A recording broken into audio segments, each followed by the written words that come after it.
এই হচ্ছে আমাদের হরিশপুর খেয়েঘাটের বাবা গহরাজ পুজোর উপলক্ষে খিচুড়ি প্রসাদ খাওয়ানোর যে আয়োজনটি করা হয়েছে। আজকে হচ্ছে যে খিচুড়ি প্রসাদ খাওয়ানো। এদিকে আমাদের পাড়ার আমাদের গ্রামেরই সকল মহিলারা মিলে এদিকে আনাজবাতি কাটছে। এটা হচ্ছে যে আমাদের বাবা গহরাজের বাৎসরিক পুজো উপলক্ষে এই খিচুড়িটা প্রত্যেক বছরই খাওয়ানো হয়।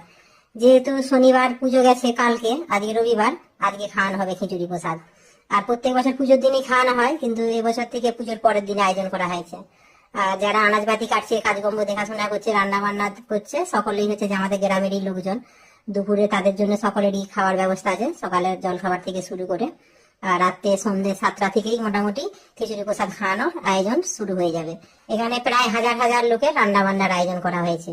এটা হচ্ছে যে হরিশপুর অটো স্ট্যান্ডে যে বন্দর যে খেয়েঘাটটা রয়েছে, হরিশপুরে অটো স্ট্যান্ডে, এটা হচ্ছে যে ঘাটাল থেকে আসলে আর গড়েরঘাট থেকে আসলে মিডিল পয়েন্টে পড়ে। আর এইদিকে কত আনাজপাতি এখনো রাখা আছে, কত কাটতেও বাকি আছে, সারাদিনই লেগে যাবে কাটতে। আর এই হচ্ছে যে আমাদের বাবা গহরাজ। চলুন দর্শনটা একবার করে নিন আপনারা। আর এই গহরাজ পুজোর উপলক্ষেই আজকে যেহেতু খিচুড়ি প্রসাদ খাওয়ানো, কালকে আবার রাত্রি থেকে একটা অনুষ্ঠানের আয়োজন করা হয়েছে, মানে যাত্রাপালা, যেটা শুনলাম আজকে। কাল হবে এখানে যাত্রাপালা, আর আজ হবে এখানে খিচুড়ি প্রসাদ খাওয়ানো। আপনারা সকলেই আসবেন কিন্তু।